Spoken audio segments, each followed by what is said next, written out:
stars like Jared Leto dressed up like Joe Exotic. There's really only one big story that the #1 show in the U.S. You cannot turn away. Joe Exotic, Carol Baskin, Doc Antle. White people, what's with you and wild animals?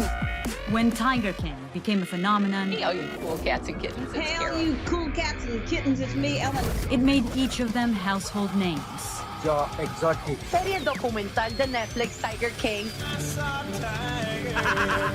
Cardi B wants to free the Tiger King. He's asking you for a pardon, saying he was unfairly convicted. I'll take a look. But while the series focuses on the bizarre private lives at the center of America's big cat industry, very little attention is given to the status of tigers today. In America, tiger cubs are bred so guests can snap pictures at roadside zoos. In Asia, they're poached, farmed, butchered, and turned into products. At a time when one of the most iconic predators faces extinction, we set out to tell the real story of the tiger. Who are the breeders? I am the only one qualified. No one else in the world has ever done what we do. Who are the traffickers? They do not like journalists. They're probably going to torture you if they find out you're a journalist. And what can we do to save the tiger?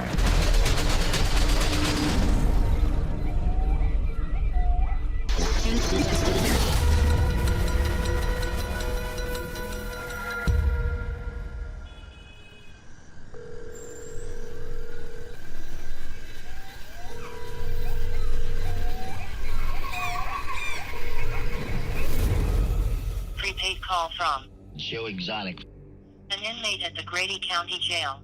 This call is also subject to being recorded or monitored. Hello? Hi, how are you doing? Mariana here. Hi. Thank you so much for calling me. It all started with an online reality show. Hey, I'm Joe Exotic, the gay gun-carrying redneck with a mullet. Before Netflix's hit series Tiger King made Joe Exotic famous worldwide. He was like a mythical character living out in the middle of Oklahoma. But lost in the hype surrounding the series. So Joe says, will you go to Florida and what? Kill that buddy. Was a serious discussion about private tiger ownership in America. I've been in the tiger industry for a little over 20 years now. Probably the largest breeder and handler of tigers in the United States. So give me just a sense of the tiger sort of community, cup petting zoos and all that. Well, you're getting the world to pay for your hobby. At least I was man enough to say, look, I own a roadside zoo, and I breed tigers. You know, I'm stuck trying to figure out why the hell I'm in jail, first of all. To be clear, Joe Exotic is behind bars because he was convicted of the attempted murder for hire of Carol Baskin, as well as 17 wildlife crimes. In the words of the judge at Joe Exotic's sentencing, Joe is a master manipulator who is engaged in, quote, systematic trafficking of tigers and other big cats.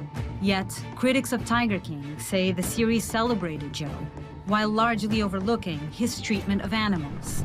Joe is not a folk hero. He is somebody who for decades profited off of the exploitation and abuse of animals, and Joe is finally where he belongs. So why would you want to breed a tiger? Well, in the US, roadside zoos can bring in big money by offering cub petting experiences to tourists. You know, they raise tiger cubs so that people can pay money and take selfies. So they have to have this constant supply of these little tiny tiger cubs between 1 and 4 months. So there's just this huge breeding operation. But the key thing here is that after the cubs are about 4 months old, they're too dangerous for the public to handle. They need to be handed off somewhere. And often I don't think we really know what happens to them. To understand the scope of the issue, National Geographic magazine reviewed Joe Exotic's records from 2010 to 2018 and learned that his zoo traded nearly 200 tigers with dozens of other private owners across America. Breeders like Joe are one of the reasons that there are now an estimated 5,000 to 10,000 tigers in the United States. With less than 4,000 tigers left in the wild, there are now more tigers living in captivity in the US than there are wild tigers living in the rest of the world. If something's endangered, hell, we need to start breeding it, do we not? Is that not what the purpose of it being endangered is we need more of? But it's not that simple. And my journey to understand why takes me to the other side of the world. Tigers face a grave threat in the wild, as they make up part of the $20 billion a year illegal wildlife trade.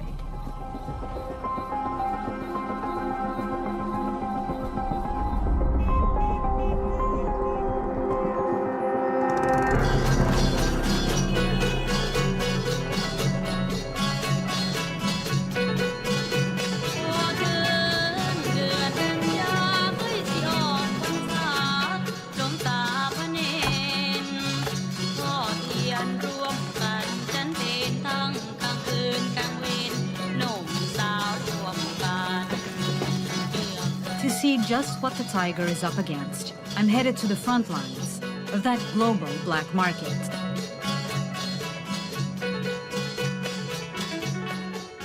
One dead tiger will usually fetch between $30,000 and $50,000. Steve Galster is the founder of Freeland Foundation, an NGO working to end wildlife trafficking all over the world. They're taking pictures of what they're going to sell. There's the head, and then they've got the ribs. Steve is showing me tiger parts seized by authorities. The parts were likely destined for tiger wine or tiger pills. Due to age-old cultural traditions, buyers believe, without any scientific evidence, that tiger products cure everything, from rheumatism to male impotence. So the bone wine, all of that, this is all black market? Yeah, all tiger part trade is illegal. To brew tiger wine, bones of a recently slaughtered tiger are steeped in a vat of rice wine for up to 8 years. Demand for the product has increased as rising incomes in the region have allowed more people to afford luxury goods. There may now be as many as 8,000 tigers in Asian farms alone. This is structured very much like drug trafficking. You're moving illegal commodities. The profit margins are high. The organization is very slick. In fact, some of these folks made their money in drug trafficking and moved over into wildlife trafficking. Tigers illegally sold in this part of the world are often trafficked through one place, the Golden Triangle. The power of the people who own these tigers and these tiger farms is enormous. The Golden Triangle is a border region between Laos, Thailand, and Myanmar.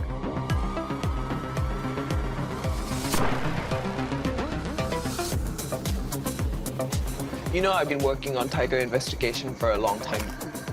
Golden Triangle, it's known as being a lawless playground for criminals.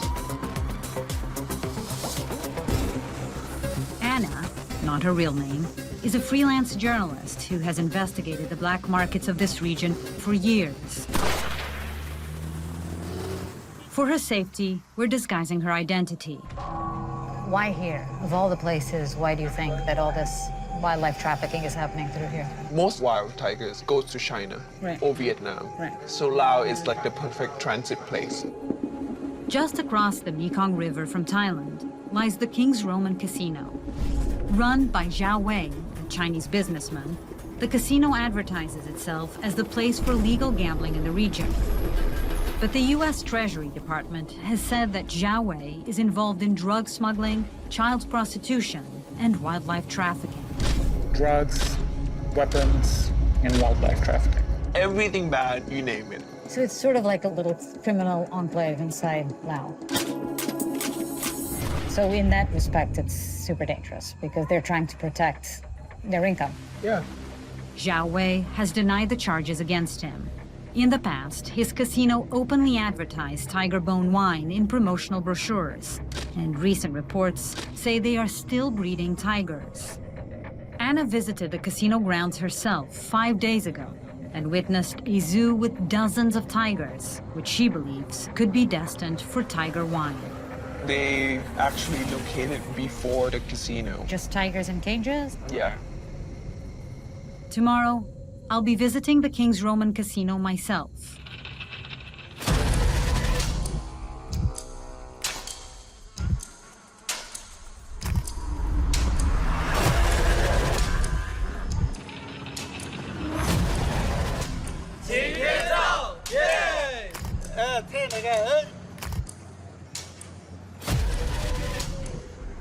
It's the front and back. I normally do everything I can to avoid looking like a tourist. Definitely having a bag that says National Geographic. It's the first thing to ditch. But Anna tells me Xiaowei's informants are everywhere in the Golden Triangle. Perfect, with the little elephants. So we have to blend in.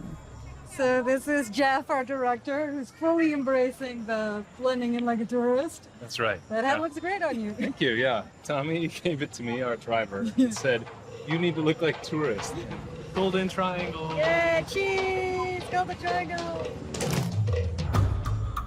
We have a camera, looks like a tourist camera. We also have a little selfie stick, which I don't actually know how to operate.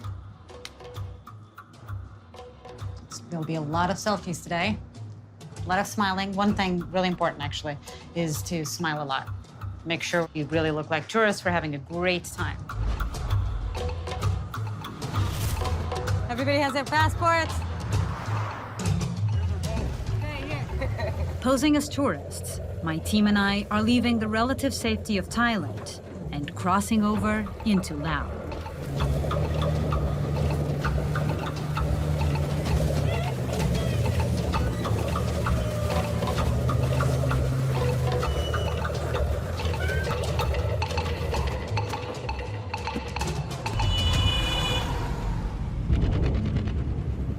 This is it, the casino.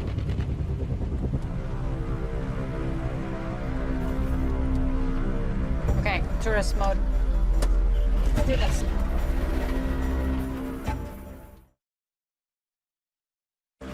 Okay, tourist mode. It's the Blue Shield Casino, owned by the King's Roman Group. Here in the Golden Triangle, I'm trying to blend in.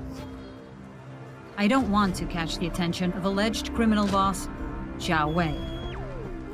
So that's a casino, and behind that big golden building, that's the hotel, the massive hotel they're building right behind it. I'm well aware that journalists looking into the tiger trade are not welcome. We should continue going, because the security guards at the casino are looking at us, of course. Let's walk, let's walk. 5 years ago, conservationists reported finding tiger wine, tiger meat, and other endangered animal parts openly for sale at the casino's Chinatown-themed shopping center. Are people looking at us, or just pretending? After international outrage, the Laotian government made a show of raiding some of the shops and burning tiger skins on TV. But reports afterward said tiger products were still for sale. Ooh, look at all the flies on this meat. Just not openly advertised. Tasty.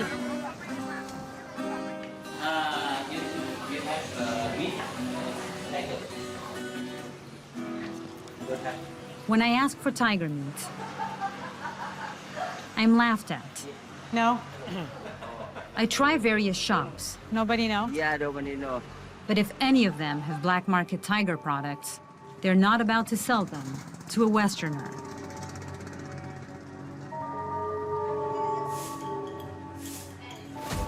Our guide was saying that he doesn't feel like it's very safe for us to be here anymore. So we should go, guys. Let's go. I suspected this might happen, which is why I'm not the only one doing an investigation at the casino today. So this is the camera, it goes here. I'm gonna need your help. Anna has assembled her own undercover team to try to find out just how prevalent the black market for tiger really is.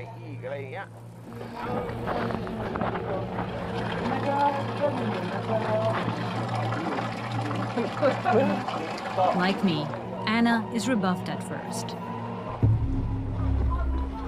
We walked down this alley, right? Just like a bunch of old-style Chinese restaurants. When you do something like this, they're not gonna come offer it to you right away. As Anna and her team stake out the restaurants, I head to look for the tigers themselves. So we're looking for the cages, which are somewhere over there. Anna has given me the GPS coordinates of the casino's tiger zoo. We passed it already, basically, Sus? Hey, where are you, Anna? How are you, Anna? We're here. What do you see? Nothing. There's nothing here. I mean, it's all brand new construction site. There's like a hole. It was all bulldozed, all turned down. So you were just here 5 days ago, and it was all here. They were all here, the tigers and the cages. It's all here. Not here anymore. It's really frustrating. I strike out again. But for Anna, things are looking up. It took us 1.5 hours. Just sitting and drinking? Yeah, and talking, eat some more, and drink some more, till we get really loud, really drunk. And the lady showed up.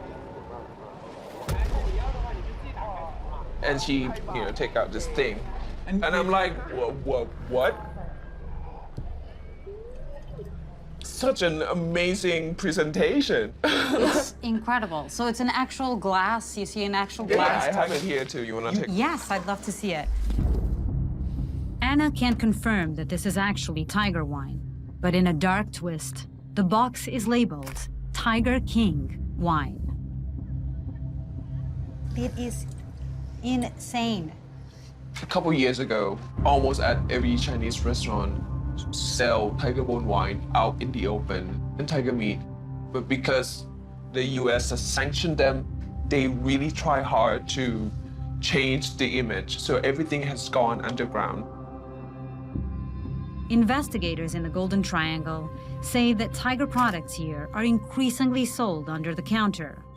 And much of the trade has moved to social media, like the Chinese app WeChat. And in Laos and other Asian countries, criminal groups have been known to utilize zoos as fronts for commercial breeding. They open a zoo, as front, and then they breed and produce more tiger for something like this. So what happened to all of the tigers that Anna saw in the casino zoo?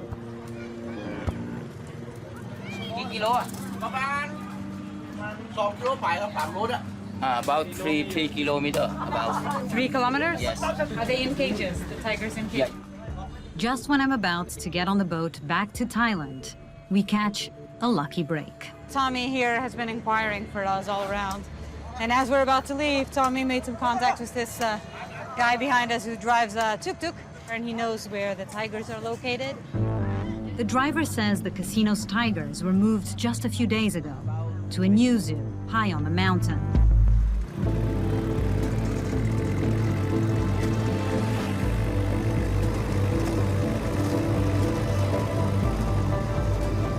Driver here says he knows where these the tigers have been moved to.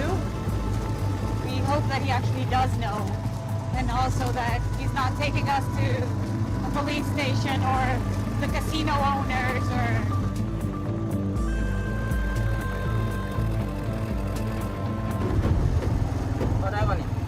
Is it here? I think he's turning off into this dirt road. I think we're getting close, so we don't want to be seen.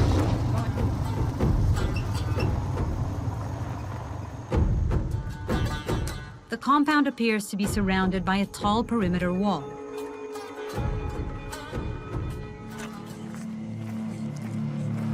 Hey, so we're at the location.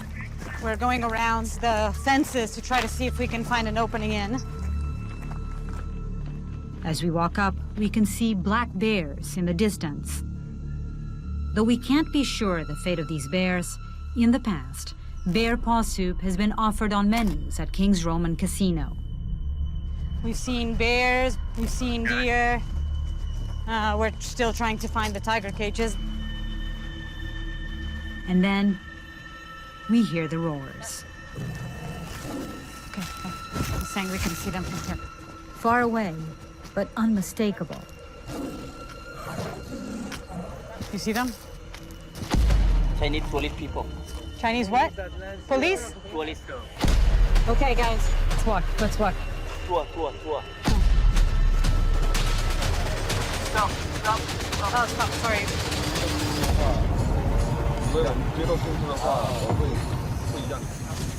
Can you tell him? Just me. I just want to get a selfie. A selfie with a tiger. Just me.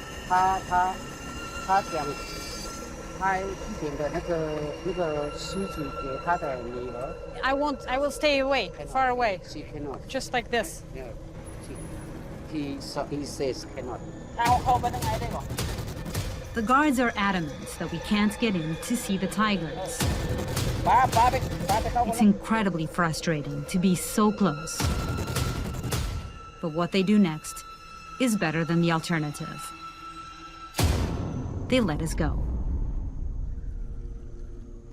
Can I smell it? Of course. Ooh! Oh, So it's a little like vinegary and strong liquor, basically. I can smell it from here. Ugh. Anna has her suspicions on why they didn't want us filming the tigers. There's a possibility that those tigers you were looking for might as well end up in this water.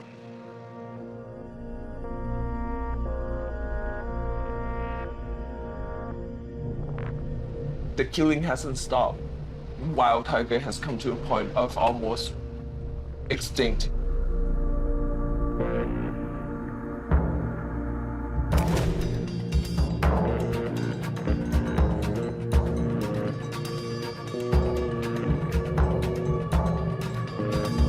When you drive along, quite often there's a good chance of seeing some animals.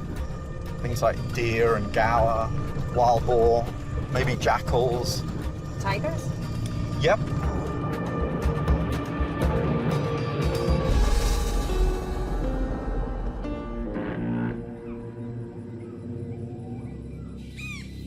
Raising tigers is expensive and time-consuming. So criminal networks often rely on another way to satisfy the demand for tiger parts: poaching them from the wild. Before leaving Southeast Asia, I spent 2 days with an elite unit of Thai Forest Rangers on the hunt for tiger poachers. Didn't sleep very well. I woke up around 2 a.m. and I was absolutely sure there was a tiger right next to me. Of course, none of this was actually happening. Coffee. Very good coffee.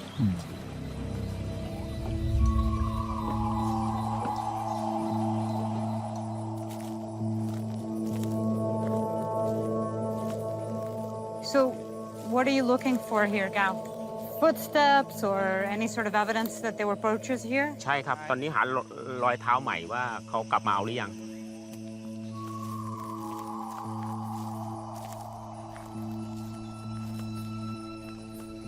So this is just the wildlife trail that we've been using to put the camera on. Oh, this is the camera. Why is it protected? Well, there's a couple of reasons, but the main reason is from the elephants, and you see how all this is all bent? Yeah. Supporting the Rangers' work is Tim Redford, an anti-trafficking expert from the Freeland Foundation. Who's poaching these tigers? Fairly poorly paid people, you know, and they're struggling to make a living. And these guys are being exploited by middlemen and kingpins at the top who are making an awful lot of money. How do you think the tiger farms around this region affect what's happening here in the park? Poachers are seeing the tiger, farmers are making money. I want some of that as well. It's very easy money to go into the forest and shoot a tiger or snare a tiger. And so the demand is creating more poaching in the forests. Still worse, wild tiger products are considered more potent, so buyers will pay more for a poached tiger. Even as tigers' numbers decline in the wild, they're rising in captivity in both Asia and the United States. Conservationists say that undermines our ability to push for swifter actions in Asia. When we want to tell countries like China that they need to shut down tiger farms, we have very little credibility, and we can't even figure out how many big cats we have here. You know, we're talking to China and other Asian countries to try to get them to stop this captive breeding and tiger farming for the traditional medicine. But their answer to us is, well, you've got 10,000 tigers in captivity in the United States, you're breeding them for petting zoos. How is that more acceptable than breeding them for medicinal purposes? So why has the US allowed its captive tiger population to grow to such extremes? That's what I want to find out next, which is why I'm returning to the land of the Tiger King. There's a lot of people jealous about Doc Antle because Doc Antle's got a hell of a facility. And it's rocking.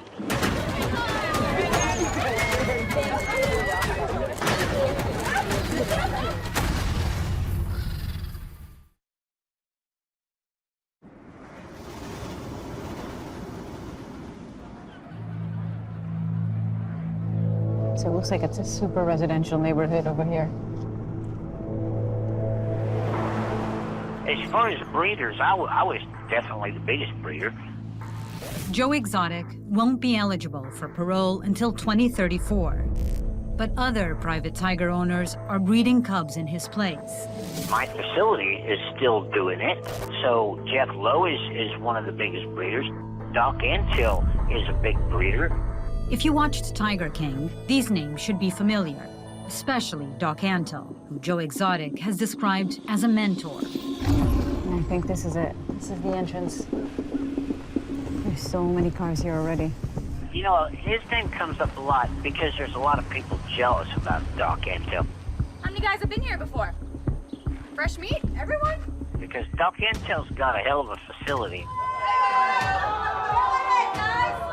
The brood stock that Doc has, the cubs that Doc produces, he's got such good colors. Since opening the park in 1983, Bhagavan Doc Antle has raised hundreds of creatures, big and small. This is my little girl, Bubble. A bewildering menagerie of exotic animals, including hybrids that don't exist in nature.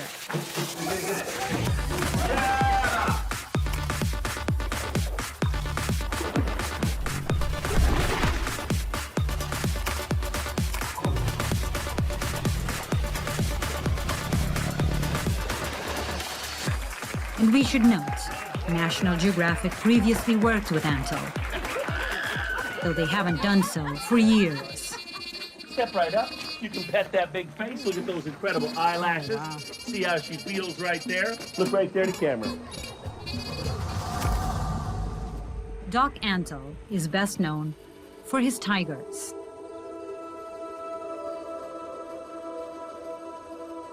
If these majestic animals one day disappear from the wild, this could be their future.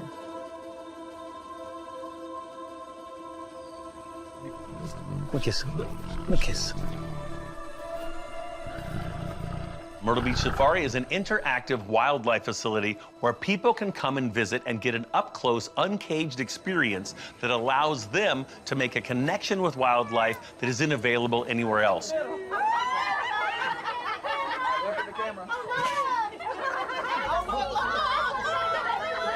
Operations like Doc Antle's can generate revenues of more than $1 million a year. I love you.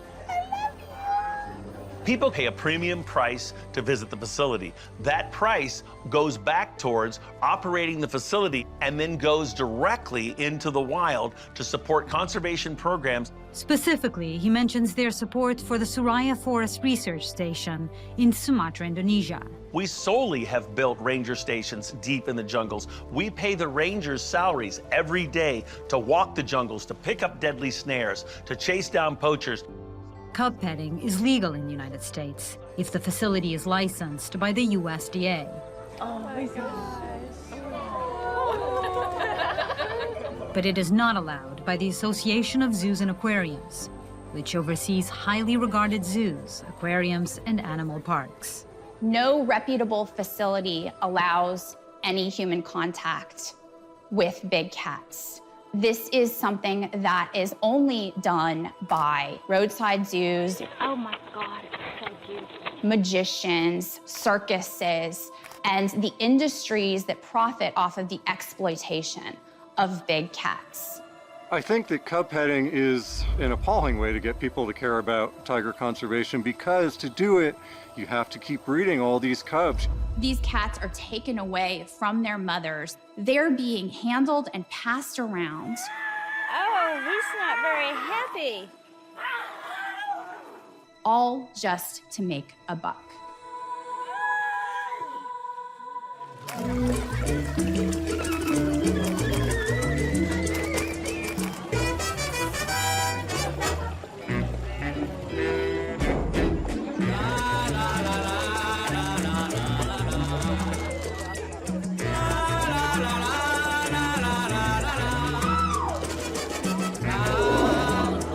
They're ready for a snack.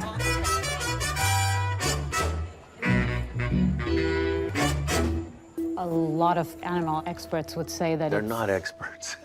Okay, go ahead. A lot of people would say that petting cubs is an abuse to animals. How is that okay?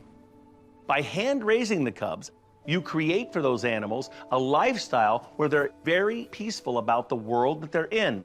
The cubs are out there for 20 minutes, 3 times a week. So they have 1 hour a week of interaction. That's it, right? Interaction with those cubs from an early life creates for the animal an ability to have a bond with people. His life is lifelong captive. He will never be in the wild. There's a deep confusion going on that is being pushed by fake experts. I'm the only one qualified in this activity of raising cubs. The people you're speaking about are fanatics, extremist fanatics. You're speaking about someone who wishes to push an agenda as hard as Sharia law. Saying that Al-Qaeda is an expert in how to live. Sharia law is correct, and we should all fall in. I think it's a huge stretch to compare animal rights activists. Why do you think to that? You're fortifying the arguments of the enemy. You're helping Al-Qaeda sound like they maybe have merit.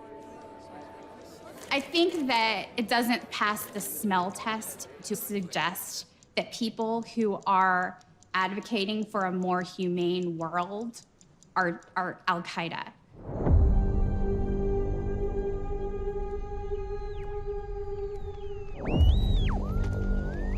The bizarre story behind tiger keeper Joe Exotic and his feud with animal rights activist Carol Baskin.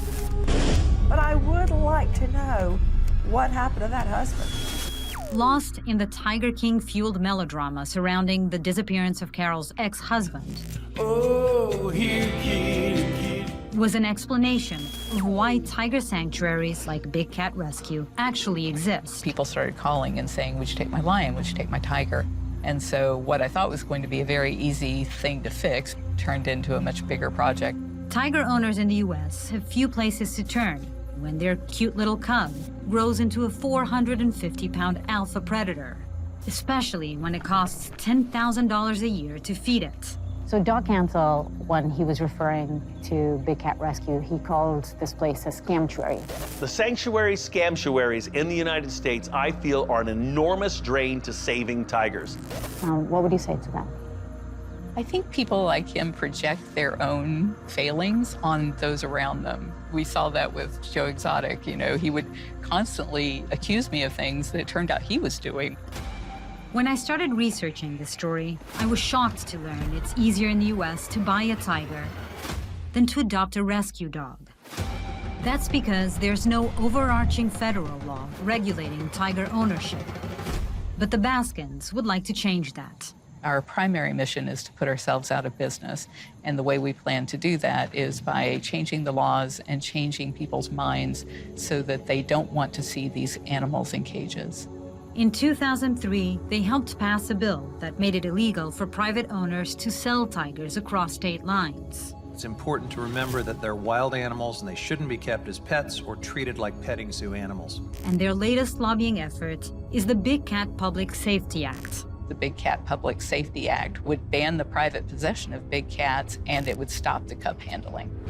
Doc Antle, on the other hand, argues that new regulations are unnecessary. This is the animal extremist false narrative that there are big cats being kept in apartment buildings and hidden in backyards. This just does not exist. In the past decade, Antle's businesses have spent over $1 million lobbying on proposed regulations on captive wildlife and big cat issues, including $390,000 to lobby against the Big Cat Public Safety Act. Cubs can yield up to $1 million for a roadside zoo during their lifetime. This is big money, and this is why all the roadside zoos are so opposed to the Big Cat Public Safety Act, because it would virtually put a nail in the coffin for this highly lucrative industry. To shed more light on big cats in America, I'm about to meet with someone who was once a part of Doc Antle's inner circle. And that's you? Mm-hmm. Wow. Mm-hmm.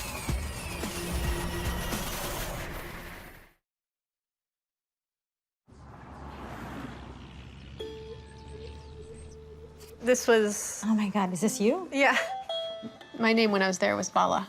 Oh, you changed your name when you were there? Mm-hmm. Did he make you change your name? Or He didn't make me change, but if you were in the inner circle, you had changed your name. Barbara Fisher worked for Doc Antle for 8 years, until leaving in 2007. I was 19 years old, and I was just looking to run away with the circus, if that makes any sense. One of her primary jobs was raising tiger cubs. Knowing what you know now, do you think that there should be tiger cub petting happening in places where humans interact with wild animals like tigers? No, I'd say no. Do we really need to domesticate tigers? Because that's what's happening. They're breeding them to domestication standards. I mean, they're like dogs. Bhagavan used to say we need 1,000 arcs to float tigers into the next generation once their habitat has been destroyed to try to rebuild it or whatever. But those tigers that were bred for training are not the same as wild tigers, and he would say that himself. Why is he breeding all these different kind of tigers? For profit, because people like to see them.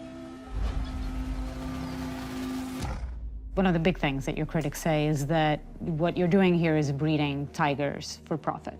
Breeding a tiger for profit is an idea of the uneducated. Tigers can't be sold. But you are making money with it as well. What do you call make money? You're going back into this thing. People coming here and paying $150 just to take photos? $500.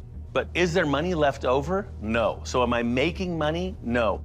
Antle tells me that he contributes an undisclosed amount to wildlife conservation programs every year. But he claims that's only one of the benefits of his operation. We're getting this incredible diversified genetics, and we're working towards the healthiest, best tigers that can exist in the modern world. Those tigers have babies to make that continue to happen. I thought you were going to say, look, yes, this is a business. We're making money, but I don't think there's anything wrong with breeding tigers. But instead, you're telling me that the reason you're doing it is to run the genetic programs. If you don't do something like what we're working on, there's no hope. There must be a bank of tigers that can go towards the future. Conservationists I spoke with disagree with Antle's argument. They say Antle's hybrid domesticated tigers could never replace a wild tiger. A lot of these petting zoos claim that they are preventing the extinction of tigers by maintaining these captive populations, but those captive tigers will never go back into the wild, so what's the point? Breeders like Joe Exotic and Doc Antle are creating animals who don't exist in the wild. White tigers are not a separate subspecies. They're actually inbred, yet exhibitors like Doc have acknowledged that they like to breed them because they're more interesting. They're crowd pleasers. People think they're seeing some rare thing, you know, a royal white Bengal tiger, snow white tiger. These are so rare. There's only 10 in captivity. I mean, remember saying stuff like that. People definitely would rather have contact with that tiger than just a plain old tiger that's just orange and black. Antle argues that wild tigers and captive tigers are virtually the same thing. The few large tiger parks that exist are completely inundated with people. So there is no real wild that tigers are living in. All tigers are essentially captive, and it is probably all we have left. One of the big questions that people have is what happens when the tigers are no longer cubs, they can't be petted anymore. They only go to accredited facilities or to facilities that we have a direct relationship with. Can you tell me some of those facilities, the names of those facilities that you've sent tigers to before? You understand that if I tell you their names, the animal extremists will use that as a mailing campaign to attack that place. So one place that has been reported about is a facility in Thailand called Sunaprakan. Yes. I took 7 of my tigers, I put them together, and we flew to Thailand. We hand-delivered them to the facility. It's beautiful, great big open habitats, far exceeding American zoological standards. In 2019, National Geographic magazine wrote an article that described animal abuse at wildlife parks around the world, including Samut Prakan. Are you concerned at all that the tigers that you are breeding here are ending up at facilities with terrible conditions for animals? Your colleague's lying. I've been to the facility a half a dozen times. The facility is not state-of-the-art American facility, but the far worse conditions exist in Florida today. You've got an animal extremist right there who probably holds a chicken sandwich in one hand and makes his decisions in the other. That person's Al-Qaeda to the max that put that article together. I had a hunch she'd say that, which is why I want to see Samut Prakan for myself.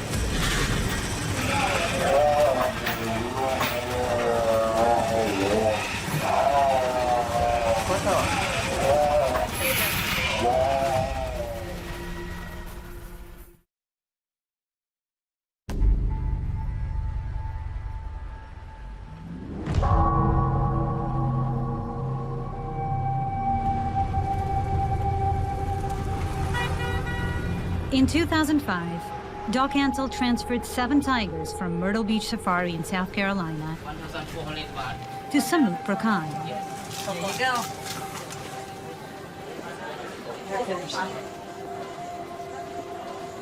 I didn't have all these crocodile bags here.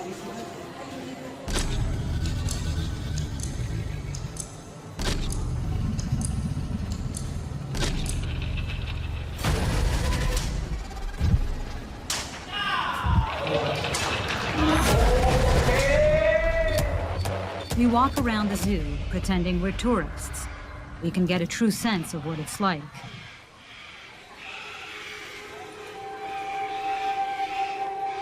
Samut Prakan does not appear to be what Doc describes at all.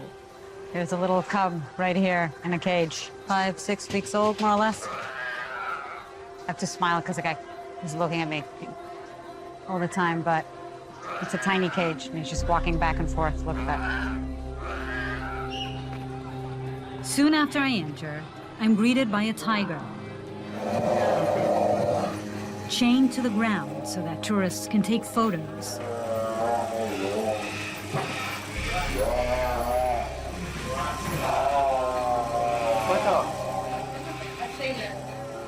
I pose for a photo so that we can film the tiger without raising suspicion.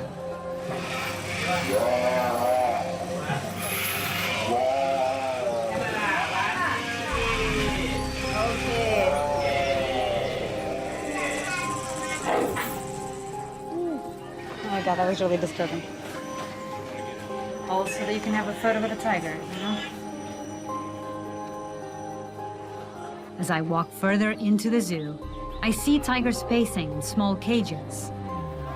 See how his eyes are different and one has a hard time focusing? He's actually blind for one of his eyes. To my untrained eye, the conditions at the zoo look deplorable.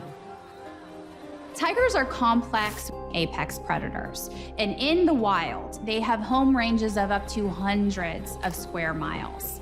Any reputable sanctuaries provide naturalistic habitats. They would never chain an animal. They would never use negative reinforcement or physical abuse. They would never allow public contact. And they provide a refuge to these animals for life. 1, 2, 3, 4, 5, 6.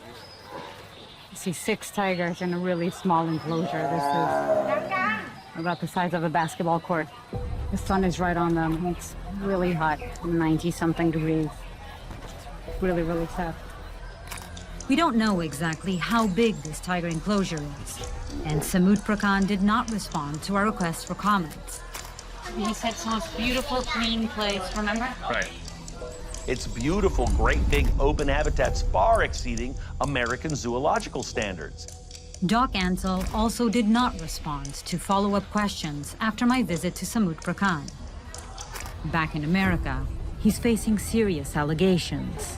On October 8, 2020, the state of Virginia indicted Doc Antle on 15 charges, including wildlife trafficking and animal cruelty. The felony charges allege that Antle trafficked lion cubs between South Carolina and Virginia. I categorically deny any animal cruelty ever. I spend my entire life promoting the welfare and conservation of big cats and other species. His trial is pending. As for the Tiger King himself, his final thoughts surprise me.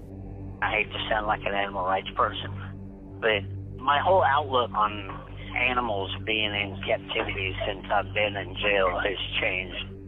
If I would have known 20 years ago what life inside a cage is like, I would never have had a zoo.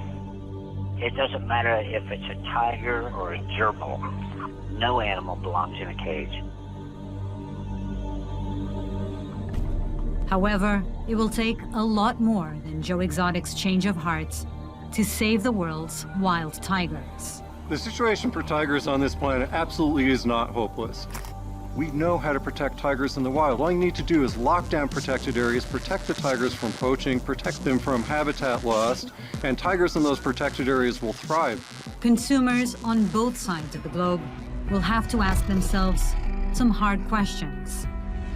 But what other choice do we have? You know, you talk to kids and you ask them what's your favorite animal, and most say tigers. And if we can't preserve such a charismatic species as a tiger, we can't preserve anything.